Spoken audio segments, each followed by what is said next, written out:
Hi, good morning everybody. This is Laxman.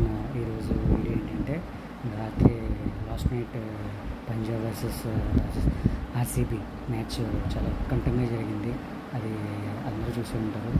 కానీ యాక్చువల్గా ఏంటంటే ఆర్సీబీ ఓడిపోతాం చాలామంది అనుకున్నారు. కానీ ఆ టార్గెట్ 192 టార్గెట్ రీచ్ అవుతుందా లేదా అనేది పంజాబ్ ఈజీగా కొట్టేద్దాం అనుకుంది. కానీ ఏంటంటే మధ్యలోని వికెట్లు పడిపోవడంతో ఆర్సీబీ అది చాలా వరకు చేజెక్కించుకుంది.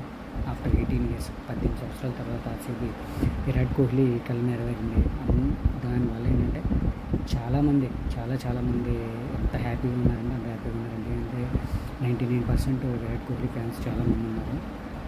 అందరికీ కూడా చాలా హ్యాపీగా ఉంది, ఇంక్లూడింగ్ మీ. నేను కూడా చాలా హ్యాపీగా ఉన్నాను. విరాట్ కోహ్లీ నెగ్గడం అనేది హిస్టరీ, చరిత్రలో నిలిచిపోతుంది. 18 years తర్వాత ఆ కళ నెరవేరింది అంటే విరాట్ కోహ్లీకి ప్రధానంగా మైలురాయి చెప్పచ్చు. ఎందుకంటే ఐపీఎల్ స్టార్ట్ అయిన దగ్గర నుంచి కూడా చాలాసార్లు ఫైనల్కి వచ్చింది. అయినా సరే ఒక్కసారి కూడా కప్పు చేజిక్కించుకోకపోయింది. ముంబై ఇండియన్స్ 5, సిఎస్కే ఒక 5 సార్లు, కేకేఆర్ ఒక 3 times కొట్టింది. కానీ ఇది ఫైనల్కి వచ్చింది. కానీ ఆర్సీబీ ఒకసారి కూడా కొట్టలేకపోయింది. కానీ నిన్న రోజు లెక్కించే దగ్గర రోజు విధంగా 2025 విరాట్ కోహ్లీకి చాలా మంచి సంవత్సరం అని చెప్పచ్చు.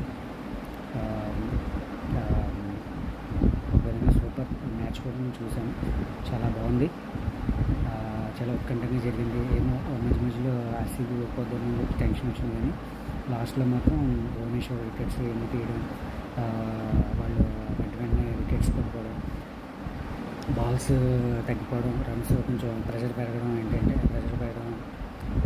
ఆర్సీబీకి చాలా ప్లస్ పాయింట్ అయింది. ఒక విధంగా చెప్పాలంటే very lucky in RCB in IPL matches. I congrats RCB team and also I congrats Virat Kohli. Thank you. Bye. Video నచ్చితే లైక్ చేయండి, సబ్స్క్రైబ్ చేయండి, కామెంట్ చేయండి. బాయ్.